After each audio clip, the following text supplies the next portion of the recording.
Hello, everyone, and welcome back to Chortle Cast. I'm one of your hosts, Jake, and with me, as always, the Stream King, the Far Cry Guy, the man who may cry devil, the Double Dog Dad, the Roguelite Lad. He killed a dragon today. His name's Steven. What's up, buddy? I didn't. You didn't kill the dragon today? You misunderstand what End of Dragons means. Oh, okay. What is the end of dragon? Is that like the tail? I don't know. You probably kill a dragon. How are you, buddy? I'm good. I'm tired. It is a very Monday. It is a very Monday indeed. But ladies and gentlemen, this is Chortlecast, and we're gonna make your Monday a little bit better right here at the end of that dragon of a Monday. Yeah. We're gonna make it a little bit better. Today's show, we're gonna talk about the new generation of Pokemon that was just announced. We've seen the starters. Lots of people have thoughts about the starters, so we're gonna chit chat about that. And then we're also going to talk a little bit about the PlayStation Plus games coming in March, along with some rumors of PlayStation Spartacus. And then to wrap up the show, Steven's been playing some Babylon's Fall. He's got some thoughts on that. And then I've been playing this beautiful game called Horizon Forbidden West. And so I have some additional thoughts now that I've gotten to play the game a little bit more. So I'll be sharing those with you guys as well. But right now, I'm just kind of flying around, having a good time. But, Steven, let's not delay. Let's jump right into the new generation of Pokemon. This Sunday, I believe, Pokemon did a big, I believe it was part of Pokemon Day, but they did a big Pokemon Presents where they talked about... Did we know that was going to happen ahead of time? Because I didn't. So I follow Pokemon on Twitter, and they definitely didn't make a huge deal about it. They kind of were promoting Pokemon Day, and it was, I understood it to be a like week-long build-up. Like on day one, there was a Pokemon Go announcement. On day two, there was a Legends Arceus announcement, whatever. But it seemed like everything got announced in this one Presents. So it did seem like it didn't go according to plan. But anyway, but yeah, I don't think many people really knew what was going on with it. So anyway, Pokemon had their Presents, and they showed off lots of new things.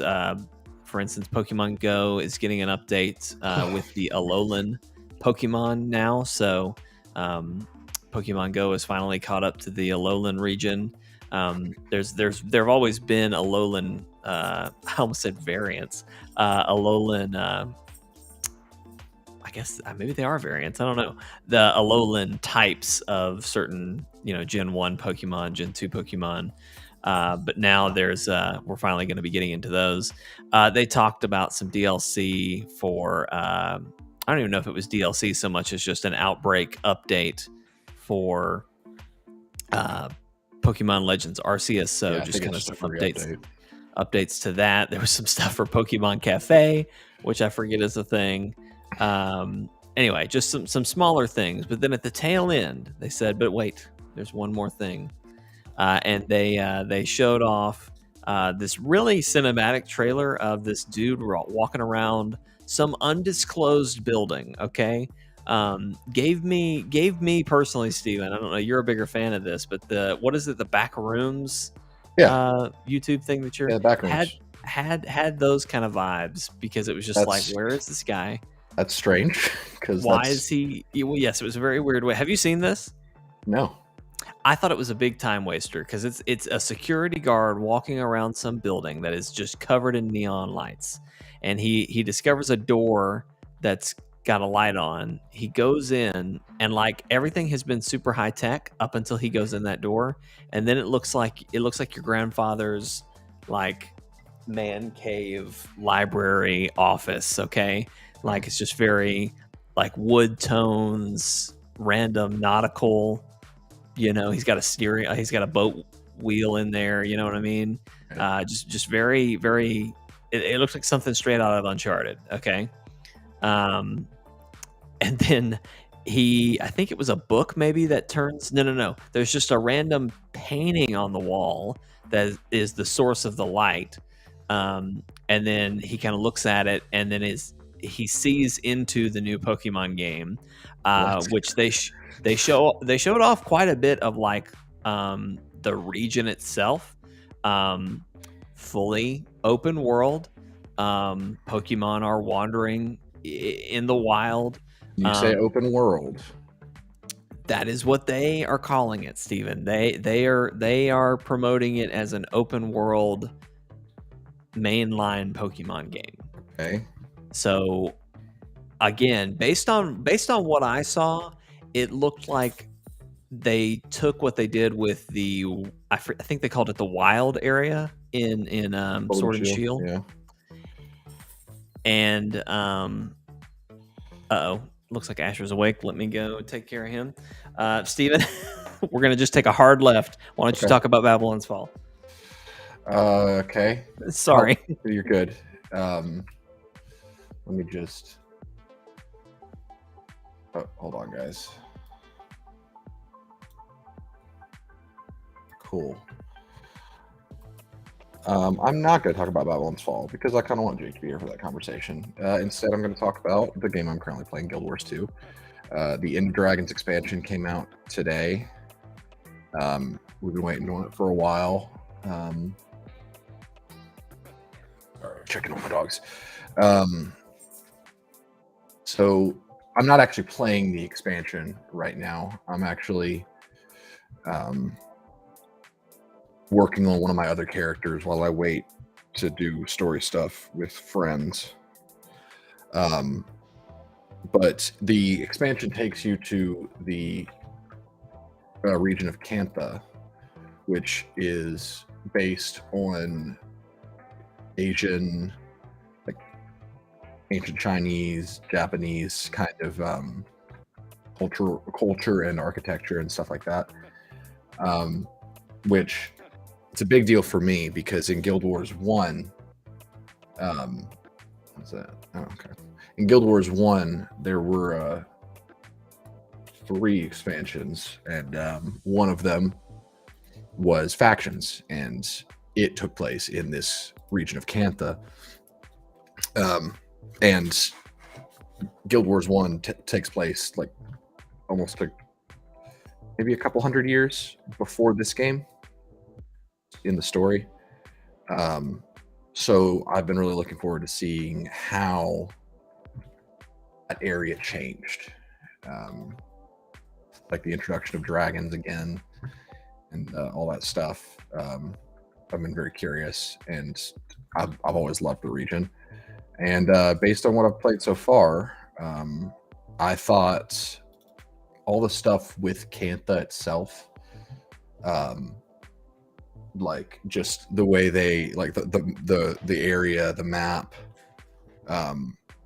the design of armor and weapons and stuff, I've been really impressed. There's a region called Xinjia Island, and it's an island off to the west of mainland Kantha, and in factions in Guild Wars 1, it's where you start. It's like your tutorial island for when you create a Kanthan character, and it's very serene and traditional, where it's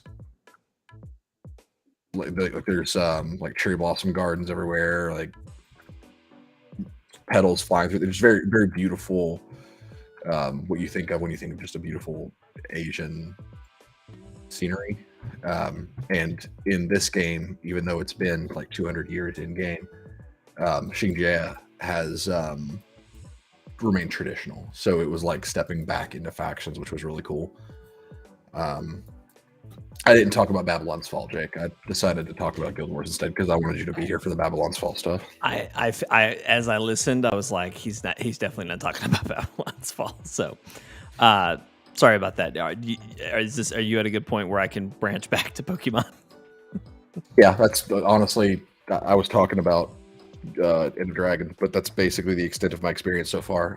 I went to Kantha on my engineer character. I have my mech, love it. And I'm really impressed with how they've recreated Cantha so far. I don't have a siege turtle yet, but Ooh, soon. a siege turtle. That Told you sounds about right this. up your alley. It's the turtle that is a 2-person mount, Uh-huh. and one person drives, one person uses the twin laser cannons on top. That sounds awesome. Yeah, very excited. Amazing. McCoy's going to be playing with me some point, and we've been every single time I've said like, "Hey, and if Dragon's coming out or whatever," he'll just respond with a turtle emoji and then time. So it's just turtle time. Turtle time. I love it. It's not turtle time yet, but we're looking forward turtle to it. time is fast approaching. Yeah, but it's good so far. Mhm.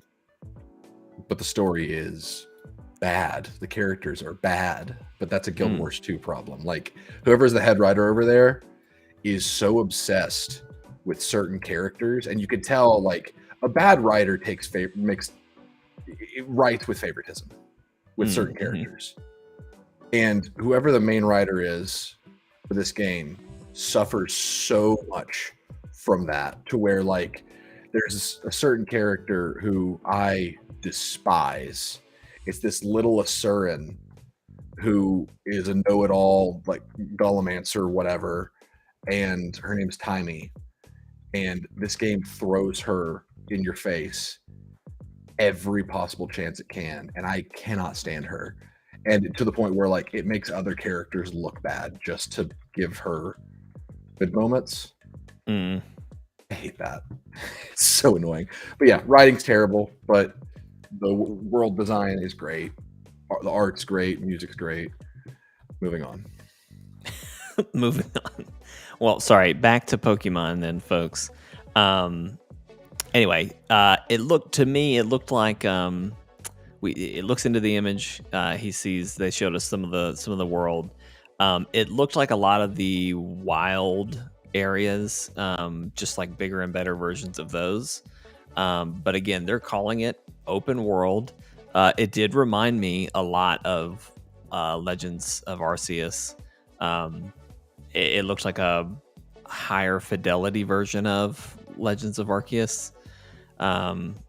So that was nice. It's still not like crazy good graphics or anything. I think that's that's always kind of a gripe with Pokemon games. I do wish they would give them more than just 2-3 years to work on these games. But anyway, then to wrap up the trailer, we come back to that room. The picture stops glowing, and it reveals the 3 starters for this region. We have Grass Cat. I forget it. I'm blanking on its name right now. Let me do a quick Google. We have Grass Cat, Fire Crocodile, and then this little duck named Quaxley, who has taken the internet by storm. So they're very very cute. I don't understand the Fire Crocodile, but I like. I bet it's got an awesome third evolution though, because that just sounds like it's setting up for greatness. A Fire Crocodile. He's got a really cool name, and I want to make sure I got it all right here. So I'm pulling this up to see their names. Okay, so the Grass Cat, in my opinion, the best one. Her name is Sprigatito. Sprigatito.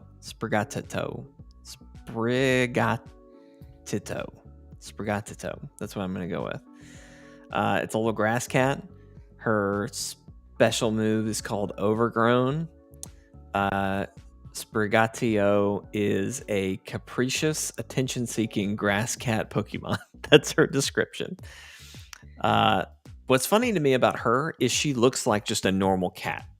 You know what I mean? Like normally cat-type Pokemon have some kind of something going for them, but this just looks like a really fluffy cat.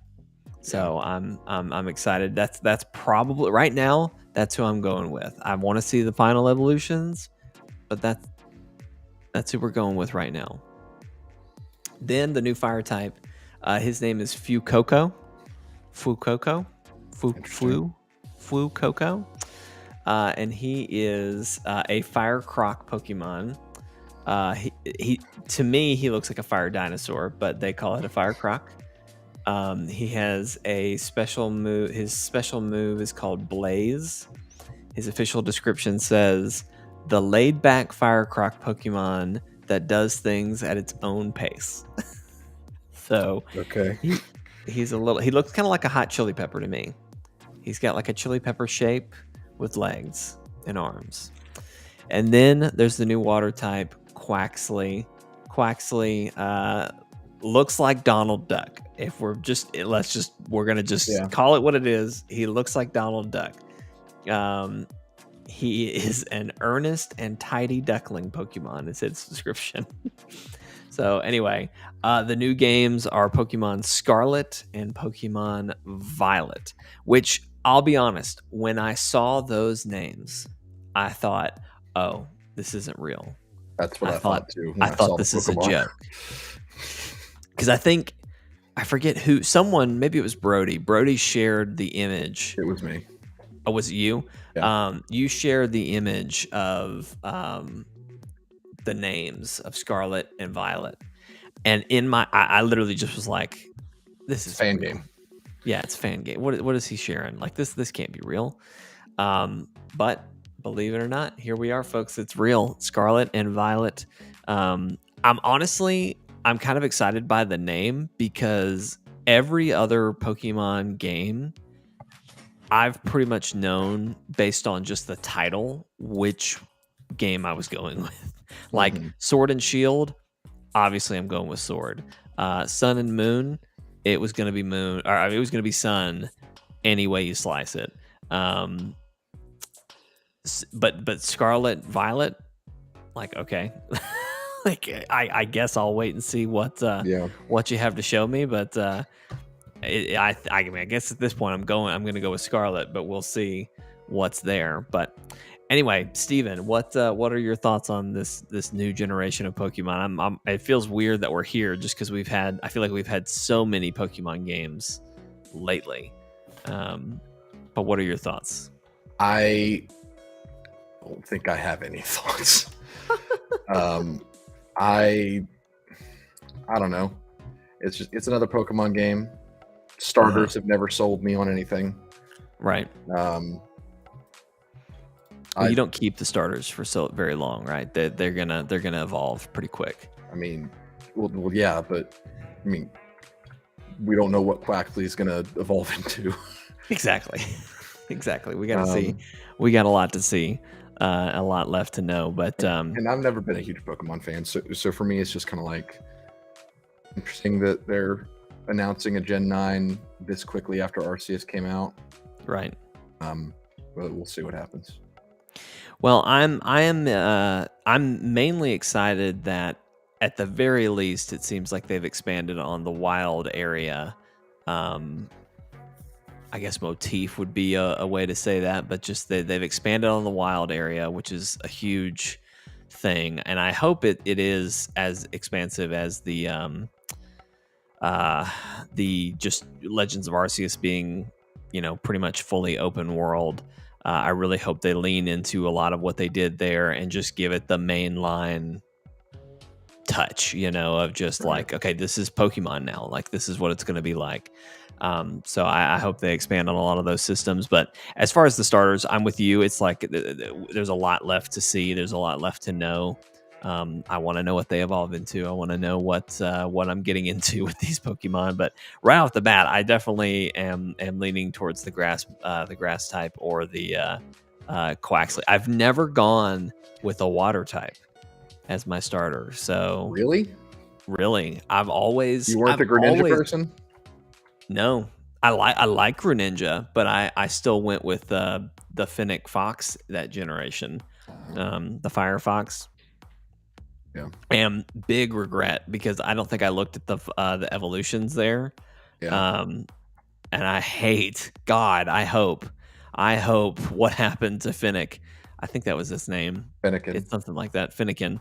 I hope what happens to Fennekin does not happen to our sweet grass cat Sprigerato or whatever, where it becomes a humanoid. like you said, I know that's a big thing for you, Steven. You hate humanoid Pokemon. Let's just hope that it doesn't get Legend of Arceus Typhlosion. Yeah, I'm still offended. Exactly. There's been a lot of talk on Twitter. Everybody's posting pictures of the cat and saying like, "Okay, Nintendo, we have one rule: pause, stay on the ground. This thing is not going to stand up and grow boobs or something. Like it's just not. We don't want totally it. going to. Oh, I really hope it doesn't. That's going to ruin it. Grow up to be just a Giga Chad or something. A Giga Chad. The other thing, so Brody, his first thought was, he was like, "Oh, I really like Quaxley the duck." He was like, "Oh, I'm really, really excited for him." And then like maybe a minute later, he messages back, "Well, crap. Someone pointed out that he looks just like Donald Duck and I can't get it out of my head." And ever since he said that, I have had it in my head that Sprigato looks like Sora. And so now I'm just convinced that it's Donald, Sora, and Goofy have been transported to a Pokemon game, and you're picking between Sora, Donald, and Goofy for your starters. So that's my headcanon. Take it or leave it. Mm-hmm. No one's gonna pick Goofy in that case. No one's picking Goofy. Poor Fuecoco. I heard someone on TikTok say it, and I was like, "Oh, that's a fun name to say," and I can't say it. Fuecoco, something like that. Anyway, the little fire croc chili. We'll see what he turns up to. But anyway, all right, moving on. Let's talk a little bit about some of the PS Plus games that are coming to stores in March. I don't know why. Did I say May early on? I feel like I said May, but what you said. I'm still shocked that it's March. So let me make sure I've got these right here.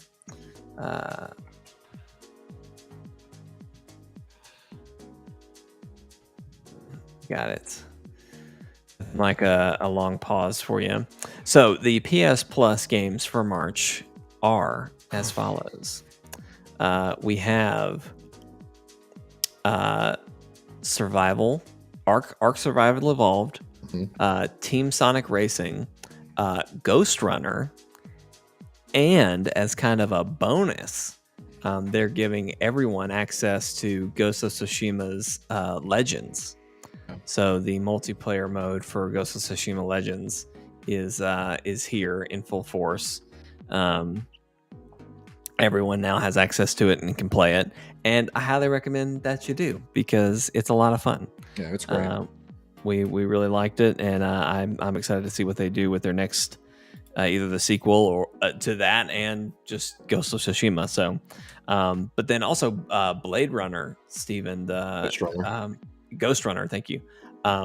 It looks like it's straight out of Blade Runner. But that's one that I'm pretty excited about. How did you describe that to Brody? God. Do you remember what you Mirror's Edge meets Doom if you played as Genji from Overwatch? Exactly. It's got kind of a Katana Zero vibe to it as well, but just kind of it's first person. You're running around with a sword, doing all sorts of like you said, Mirror's Edge, just kind of walking around, running around doing tricks. Very, very cool stuff. So but I kind of want to transition into this because many people may have heard, may not have heard, but PlayStation has been working on kind of an answer to Games Pass for a while.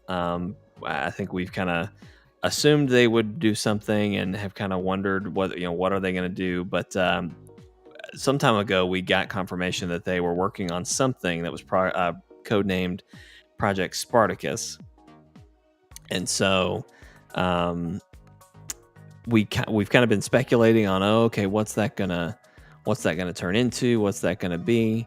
And we finally have a little bit of speculation. I kind of been calling it rumors, but we have some news about what that might be. And I'm sorry, I'm kind of rambling.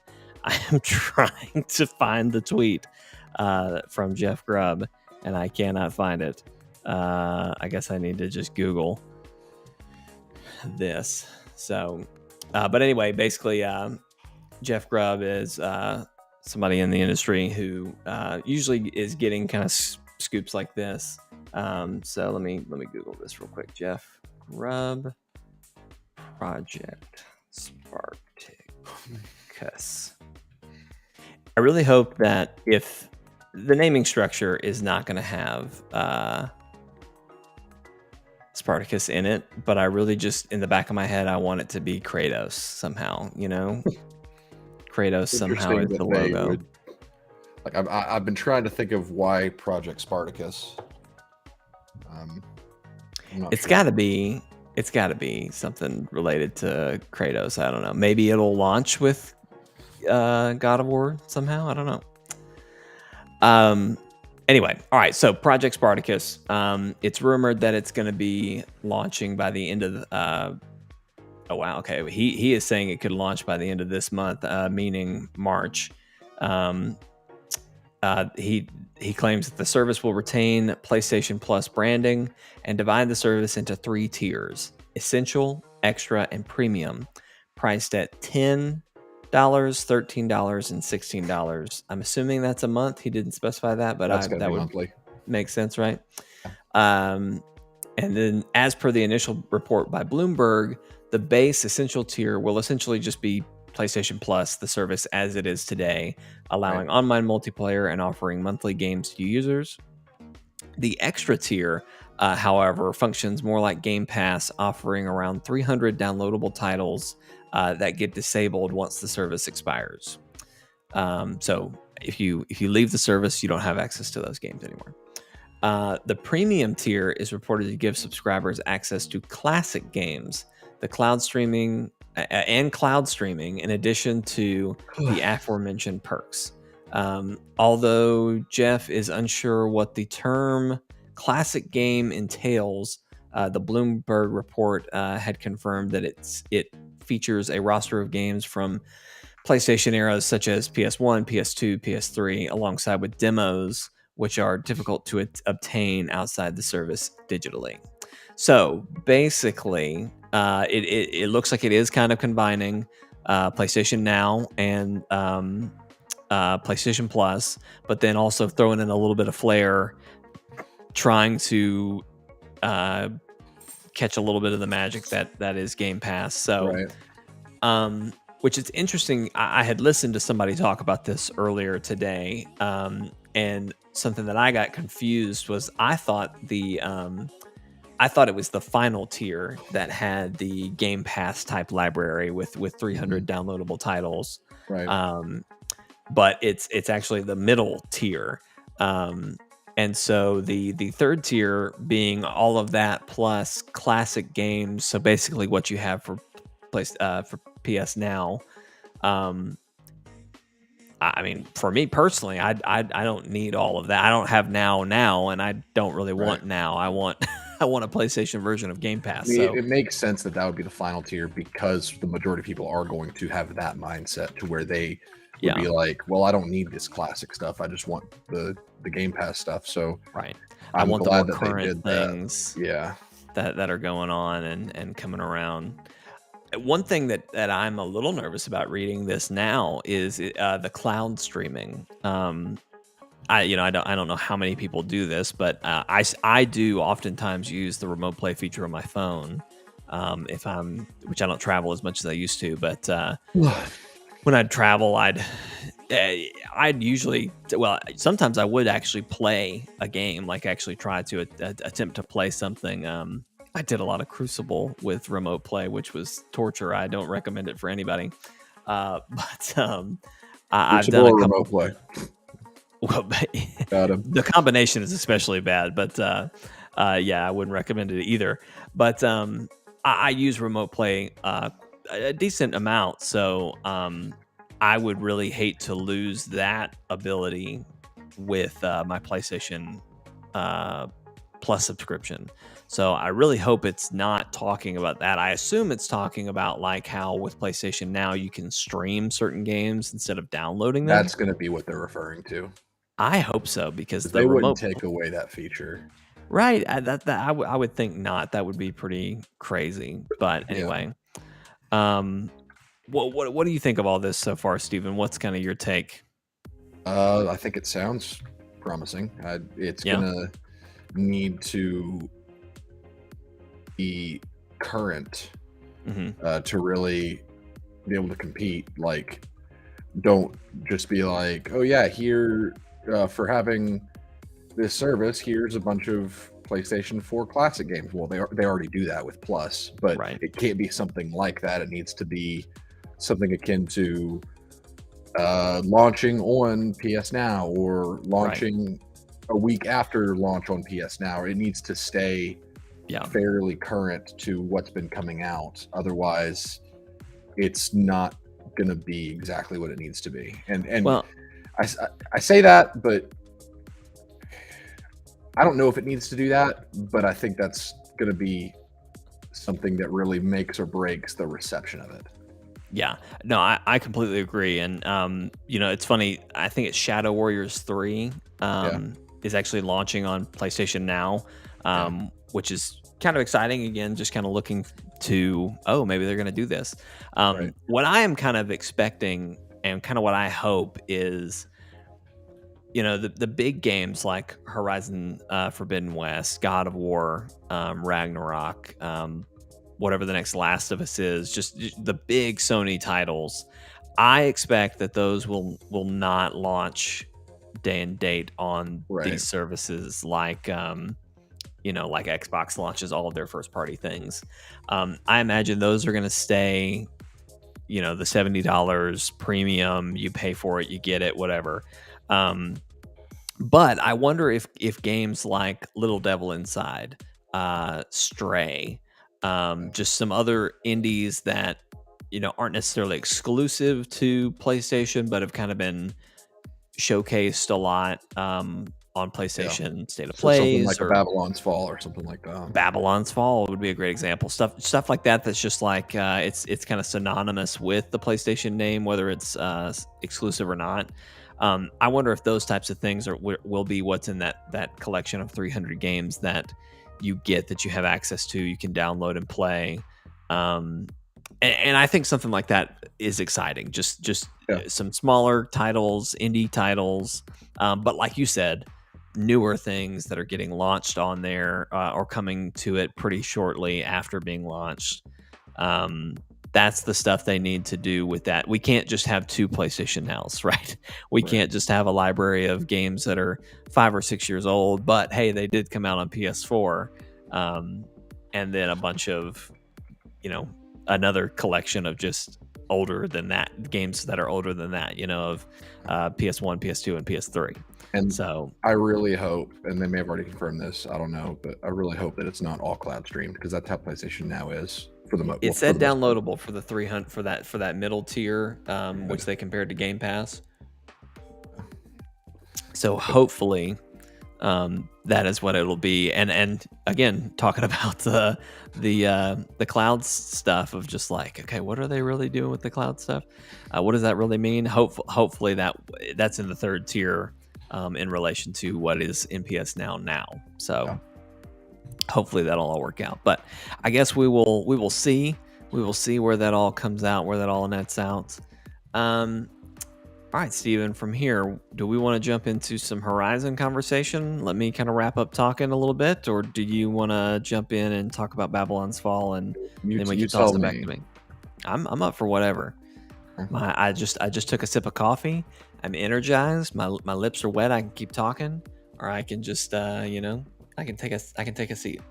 Please don't ever clue me in on My lips are wet. the wetness of your lips ever again. Okay, well, they're slick. They're ready to go. Okay. You can go ahead and talk about Horizon then.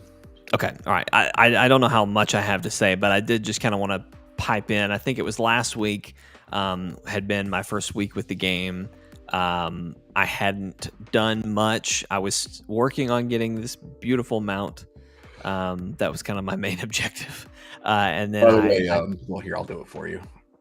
When you left, I had shifted over to my screen just because I've tossed it back a couple times, but thank you for, since I'm talking about it, shifting it back to me.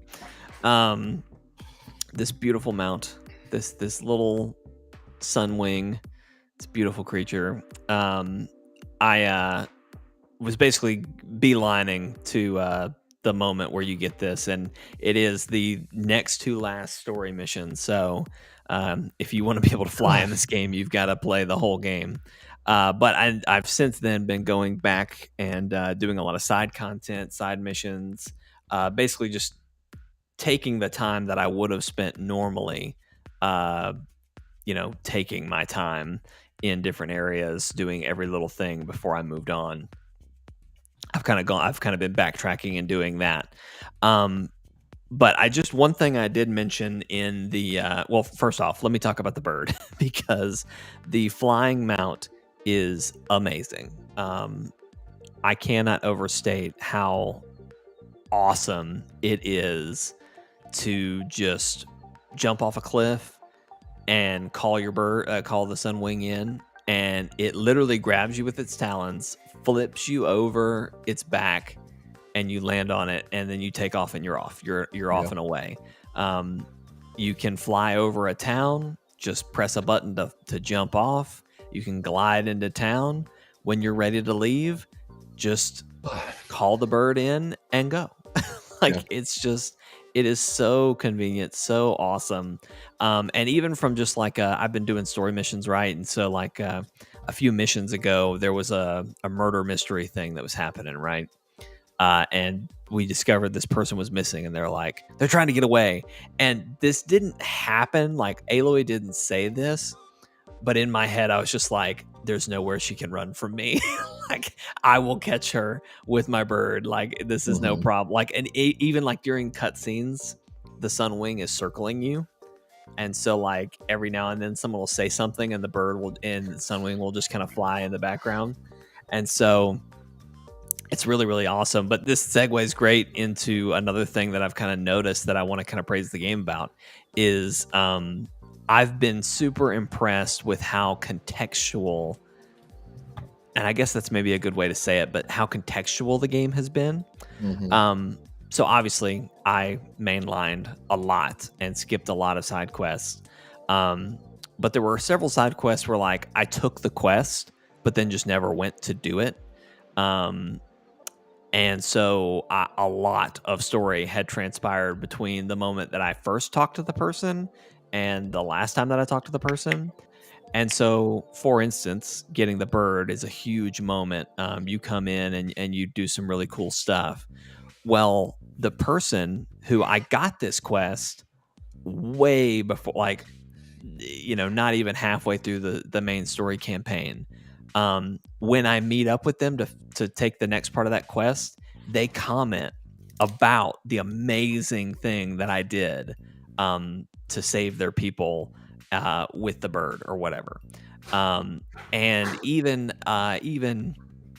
like at this point, and this is just I guess I won't get into details of how it happened, but just small spoilers, I guess.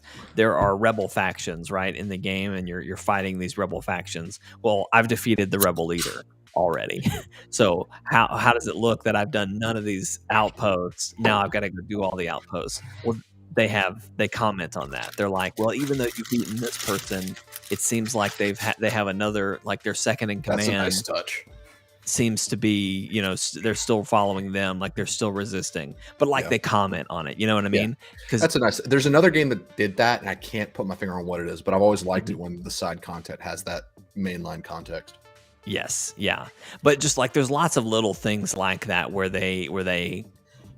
it's almost like they more than comment on it. It's just like they're acknowledging all that you've done, even though they have no right knowing, based on where you picked up that quest, how, like, they have no right of knowing all the things that you've done. So it's been really, really cool. And even just like, again, with the bird, like there have been several missions where it's like, okay, go climb this mountain to save this person, and I'm just like, nah, fam, I'm just gonna fly up there. And so I'll call my bird, and like there was this one great character, he was just like, well, that's amazing. Just like watched me fly up there.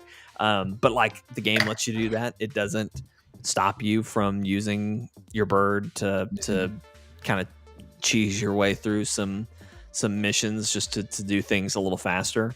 But anyway, I really wanted to come back because I've already commented on how great these side missions and side characters were. But now that I've gotten to go back and do a lot more, just the contextual conversations that happen has been really impressive for me. That they took that time to, I guess, even write the dialogue, have the dialogue recorded for any scenario that the player might run into this. There's context for it.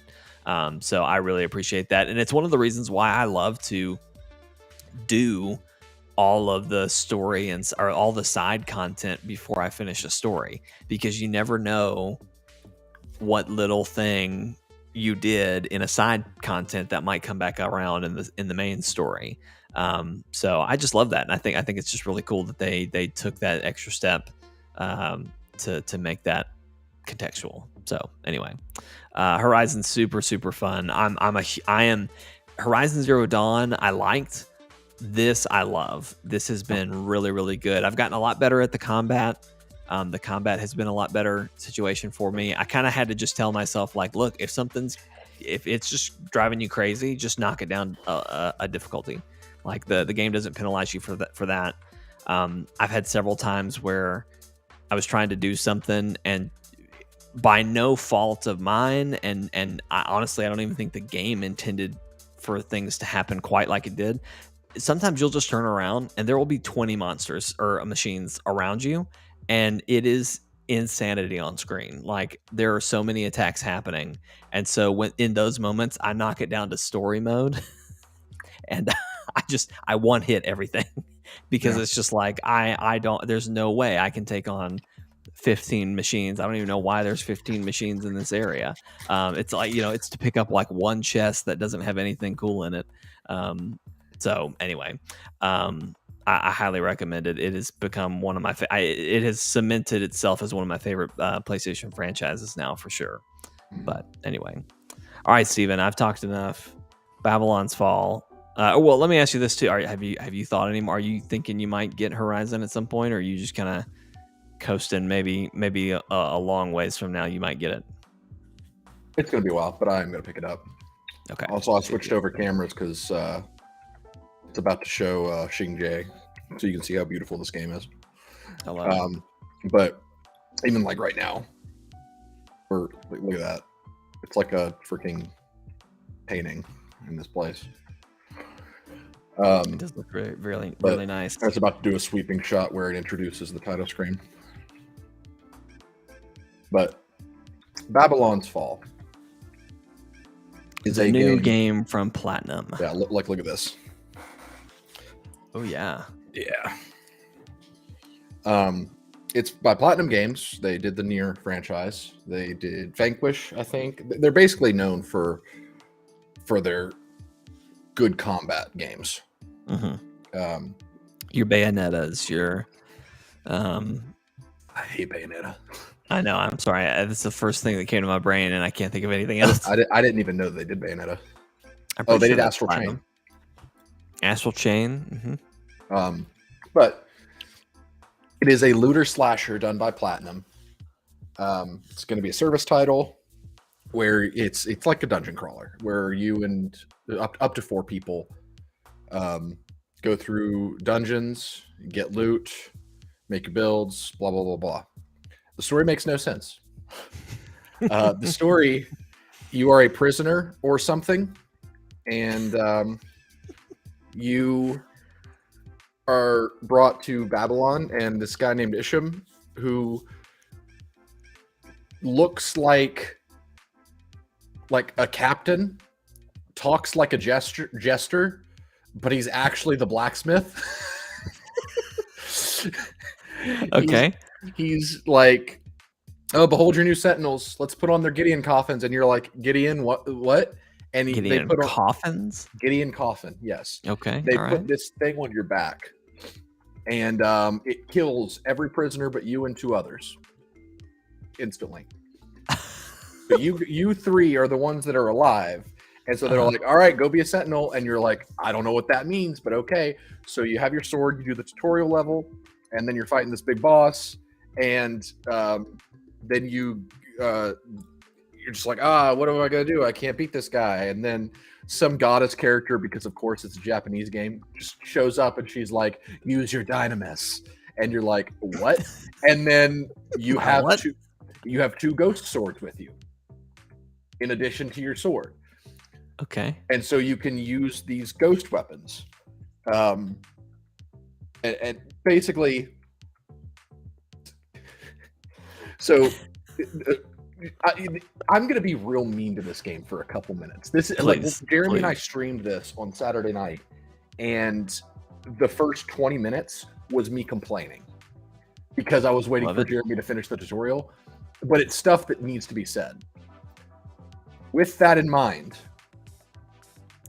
this game is one of the ugliest games I have seen since the Xbox 360. Dragon's Dogma was an amazing fantasy RPG on the Xbox 360 generation. This game in its cutscenes looks about like that graphically. Yeah. And it's almost an intentional design choice, and I cannot fathom why. Because it looks like the game was made on top of paper and then they threw mud on it. I don't understand it. But like if you saw it, you would be like, that is the worst thing I've ever seen. But anyway, speaking of the story not making sense, much like in Guild Wars right now, where I'm communicating via radio with stupid Timey, it at least makes sense in this game because this game has a weird Magitech kind of thing going on. In Babylon's Fall, you'd look at it and everything would say to you, oh yeah, this is like a fantasy RPG, kind of like medieval high fantasy setting. You have radio communicators in your ear. What? Yeah. Isham and some other people are like talk to you in your head because of your Gideon coffin, but everyone holds their finger to their ear as if they're using like a headset from Avengers. So do you have a headset or is it just a weird... It's in your ear, I guess. Also, someone pulls a gun at one point. Like you're about to get hit by this dude, and then this lady just pulls out a gun and just shoots him 6 times, and then she's like, dang, you got away. Well, let me put this gun away, and you don't see a gun ever again in the demo. Story doesn't make any sense. Characters are horrid.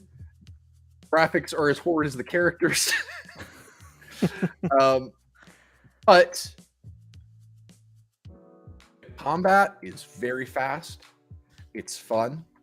And the gimmick that surrounds it is that, so the Gideon's coffin is this backpack that gives you like these ghostly tendrils that allow you to equip 4 weapons at once. So you got your main weapon, which is like, well, I'm just going to call it as such. Let's just say main weapon is your light attack, so square. Secondary weapon is your heavy attack, so triangle. And then you have L2 and R2, which are your 3rd and 4th weapon that you don't even hold because the coffin is using them autonomously.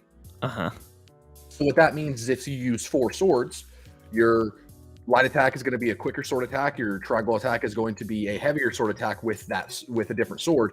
And then your L2 and R2 are, or at least with the only one that I saw with the swords in the demo, it's like a spectral like slash to where it's like a sword that's just floating in the air that's slicing through enemies. So you could be attacking 3 different people at once. If you use bows, this was the title of the stream, quad wielding bows because I can. Right. If you use bows, same principle. Square attack is like a quicker shot. I never really determined the difference between the square and triangle attacks with the bows, but your L2 and R2, the bows like draw themselves over your shoulders, so you become a one-man firing squad, and that was pretty cool. Was it effective? Oh yeah. Oh, that's awesome. Because you can just stand back and just start picking people off. Like with the shield, it's obviously a defensive weapon, but the spectral ability gives you like a shield in front of you, like a force field kind of. So if you're using a hammer and you need to charge up an attack, you can use a spectral shield to guard you while you charge up. Like there's a lot of interesting ideas there. It's a very cool gimmick, and that gimmick is working overtime to make this game have a case for itself, because most other things just don't work. The combat, the boss battles, the fact that it's co-op, because it's kind of like playing a Devil May Cry game co-op. That's a pretty good pitch, to be honest. Because it's fast combat. Surprisingly, like, you know, most service titles of the day have a horrid launch week or initial impressions, beta, demo, whatever. This one, in terms of like the technical experience, felt pretty good. We didn't really have many issues like with our connection. I feel like if there ever was any kind of delay or rubber banding or whatever, it was maybe once or twice. So from a technical stance, in terms of like networking and stuff, pretty solid. But we didn't get enough out of the loot game to know what to expect in the final version. There will be crafting according to the Wikipedia for the game, like the game wiki, not the description of the game on Wikipedia. So I don't know how trusted that is. But everything that I was seeing, I kept saying on stream, I was like, there's got to be crafting in this game. And then Jeremy was like, why do you say that? And I was just like, well, like, it just has that vibe. Like it has a very Monster Hunter vibe in the hub. And the only way that you were able to get new gear in the demo was going to basically the premium shop, but there was a version of the store that used like in-game currency, not premium currency. But the shop itself had a very premium currency vibe, and it also implemented premium currency items. And to me, it was just like, that cannot be, in a game like this, in a looter slasher, that can't be the only means of getting gear. Right. I don't know. Apparently there is crafting. To me, it is not a day one for me. If you had the digital deluxe edition, it would have launched today. Oh, wow. What is it supposed to launch for everybody else? Friday. Gotcha. But I've got Triangle Strategy coming out Friday. Oh, does Triangle Strategy come out Friday? Yeah. Gee whiz. It's March 4th or something, right? It might come out Thursday. March freaking madness right now. Yeah. And then Ghostwire and Tiny Tina end of next month. Yeah. Well, end of March, but it's not March yet. So Far Changing Tides came out. I think it was today, technically. Oh, wow. I was having issues getting it to download. I still haven't quite figured it out. I need to work on that. But it's like you know what? I'll worry about it later. I've got so much else. Yeah, you got a backlog now. Yeah. Oh, yeah. Absolutely. I actually downloaded an app. I forget. I'm gonna have to look and see what it's called. It's called GG. And it's basically just an app that creates lists of games, and you can categorize them as like things you want to play, things you've played. You can actually make custom lists too. So like I've got a list of games I've platinumed in 2022. But just whatever you're working on, whatever you're trying to do, just to keep track of everything. So I've kind of just been keeping it, hopefully to help when we get to the end of the year and it's like, okay, what did I play? What did I like for some of our later end of the year discussions and game of the year discussions and things like that. But anyway, all good stuff, all very exciting. So not a day one for you on Babylon's It's not Fall. a day one, and it's definitely not a game I'm going to get without the promise of somebody else getting it. Just because I enjoyed it, and I found myself being like, yeah, I'll do another mission here or there, but it's not one that I would play regularly by myself. But it is a game where I played it, and I think Jeremy and I are both in the same boat on this. We were just kind of like, we'll see. Let's see what the final version of the game does with its loot game, and we'll make a decision from there. Right. Essentially. Yeah, that makes sense. That's an important piece of it. What is the loot game going to look like in the end, and all that. But it's good to. I mean, my thing has always been, even with Destiny, it's like, okay, if the gameplay is fun, and for me personally, the story and the world of Destiny is what keeps me around. But you know, the gameplay is obviously a huge thing. Like you can laugh at a funny story, but if you're having fun with the game, right, that makes it a lot easier. So that's good. To me, part of what makes the gameplay is the build crafting. Mm-hmm. And so, like, while the combat is fun, I'm just kind of like,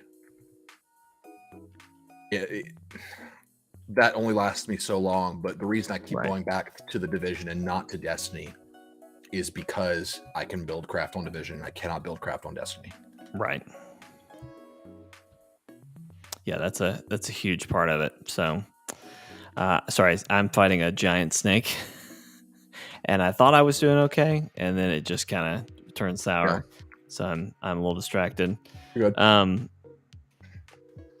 Yeah, Triangle Strategy comes out Friday. I can't believe it, and the Batman is coming out. Super excited about that. I'm really excited for the Batman. It got reviews today, I think, is when reviews dropped. Yep. Reviews are pretty stellar. I think it got a 10 out of 10 from IGN. I've seen a couple people on Twitter just talking about it, not really giving scores, but just saying like, Robert Pattinson might be my new favorite Batman. Oh, I'm fully expecting him to be my favorite, because I mean, to be honest, live action Batmans, aside from Michael Keaton, haven't really been that impressive. Yeah. Like Ben Affleck had his moments, but the overall experience was not great. Yeah. I can't get over just how they wrote Batfleck's Batman. He would never be tricked by Luthor. Like that would just never happen. Well, he was a complete moron, and he also, don't even get me started on the Martha stuff. And then like he becomes the opposite version of himself between Batman, Superman, and Justice League. He goes from, if there's a percentage of a chance that this man could go evil, then we have to kill him. To Justice League, where everybody's like, hey, maybe we shouldn't use that mother box to revive him, and he's just like, no, we have to, it's our only chance. When people are telling him like he'll probably try to kill us, he's like, I don't care. Even if there's a chance that he'll kill us, we have to do it. Even if there's a chance that he won't kill us. Make up your mind, Batman. Yeah. But there were highlights like that warehouse fight scene that were like, okay, yeah, this is cool. But that was a great action sequence, but that was one piece. So anyway, I've been saying from the first trailer with this Pattinson Batman movie that it looks like they're just showcasing a Batman that utilizes the fear aspect, like a John Wick-esque, like, oh, that guy's the boogeyman, like someone that the villains of Gotham fear, but also a version of Batman that is not self-controlled yet, so he is just unhinged, punching his way through Gotham's crime, and I cannot wait to see it. I'm so excited. We'll definitely be talking about that next week on the podcast. But anyway, is anything else we want to talk about, Steven, before we go? I feel like there was something. I heard one piece of news today that I don't know how you're going to react to learning this. I'll probably hate it with the way you just my phrasing has made it horrible, right? Yeah. So the DICE Awards happened. I guess it was this weekend, and of course, we have the Game Awards, which is news, or I say news outlet, gaming outlets and fans voting on their favorite game of the year, and all the other categories. But it's mostly player. I say mostly player. It's outlets and player decided, right? Yeah. And some would say rigged, right? But the DICE Awards, I have always kind of looked at as like, okay, this to me, the DICE Awards kind of carry a little bit more weight. For one, they wait till after the year is over. Right. They do it in January, or well, I guess February this year. But I feel like in other years they've done January. Anyway, not the point. It is entirely voted on by devs. And so the devs vote on what they thought was the coolest thing and the most inspirational thing, whatever. And they give out a game of the year. Now, to be fair, Untitled Goose Game got game of the year one year, but I digress. It's usually funny because DICE and the Game Awards never have the same game of the year. Mm-hmm. But this year, they did. Oh no! It Takes Two got Game of the Year again at the DICE Awards, and I don't get it. I don't. It's a fine game, but like, how is it winning all of these awards? And I laugh at Joseph Ferris all the time too. We have a good time. It's funny. He's funny. I hope he's a decent person. Reality. There's no way he's a decent person. You know that he's not a good man. I just one can hope, right? But anyway, it won at the DICE Awards, so I don't know. I don't know. Just a weird year last year, man. Just a weird year. Yeah. But anyway, I don't know. So real quick before we go, I want you to see how large the Guild Wars map has gotten. Oh, it's crazy. Yeah. So like Cantha is to the southwest of mainland Tyria, and so like you can't even zoom all the way out now.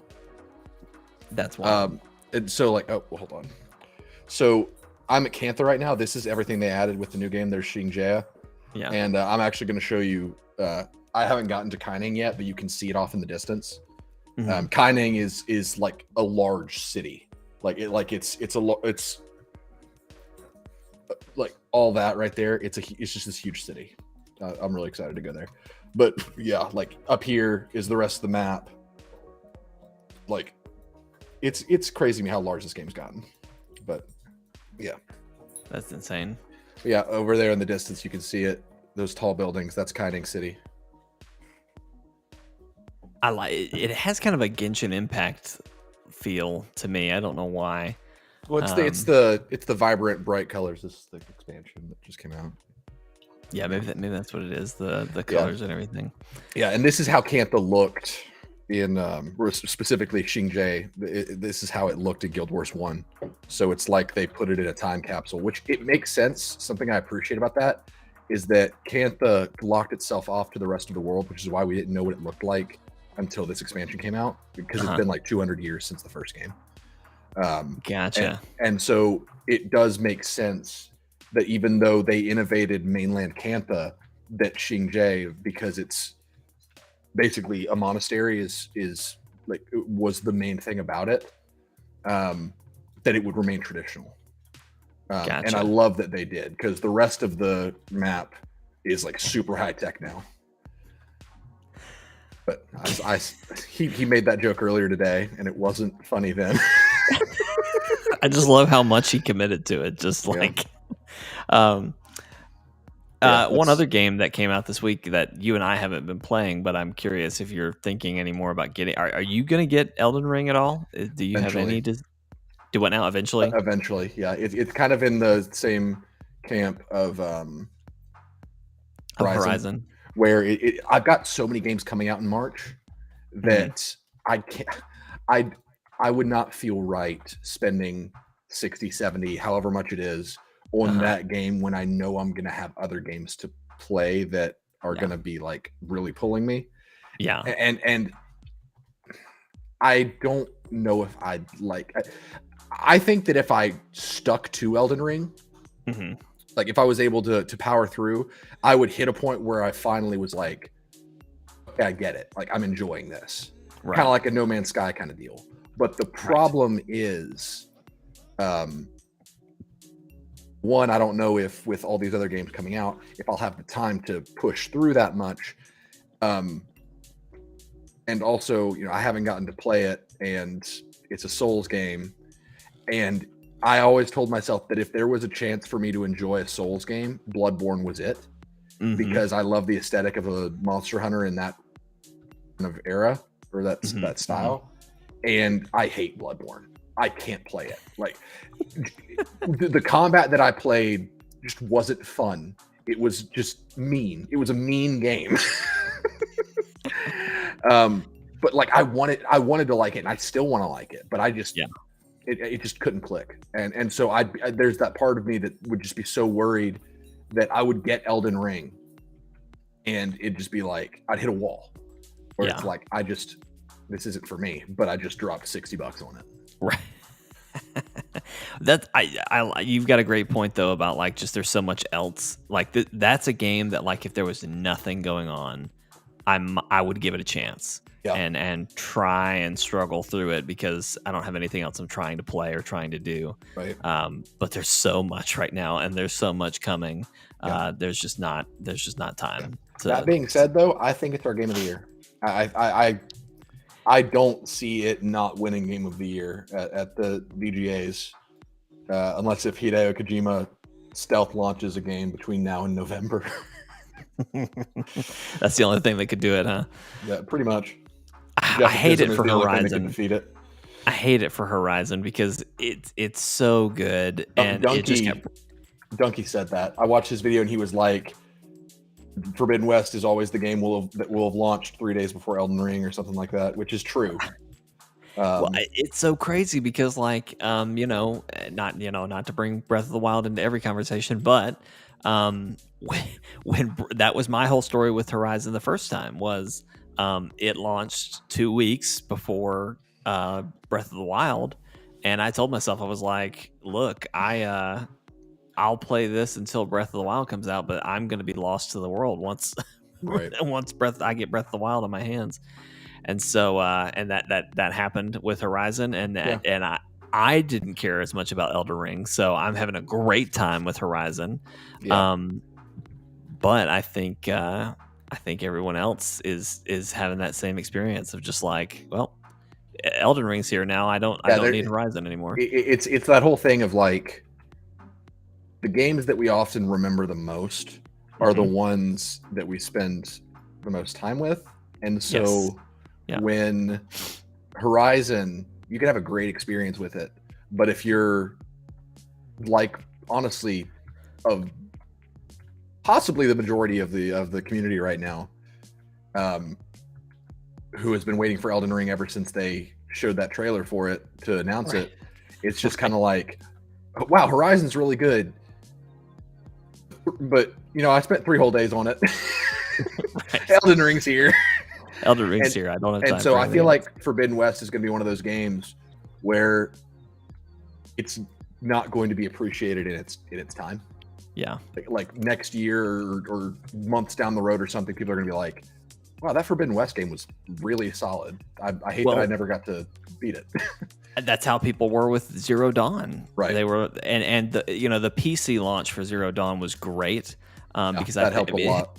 It had a lot of people bought it, right? Yeah. I forget exactly how many millions of downloads they had, but it was a pretty significant number in the millions. And people were just like, wow, this game is really good. Like no wonder this, people liked this so much.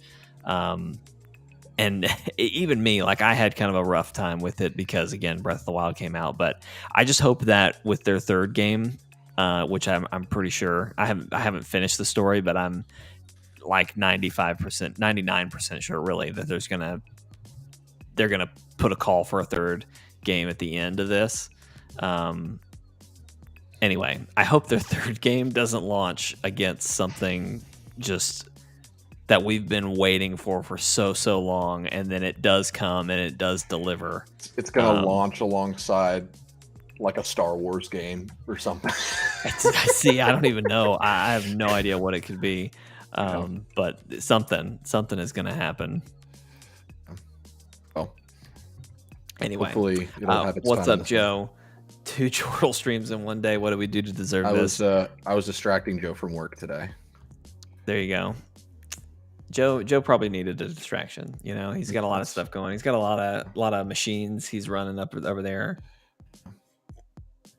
Really important stuff he's doing over there. Down the line,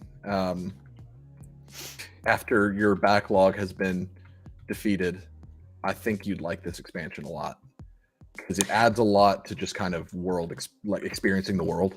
Because there's skiffs, so there's boats that you can go out on. There's fishing; you can fish in any body of water. We need to do some more Guild Wars. Maybe we take a break from No Man's Sky this week and do some Guild Wars to mix it up a bit. Yeah, I'm cool with it if Jeremy is.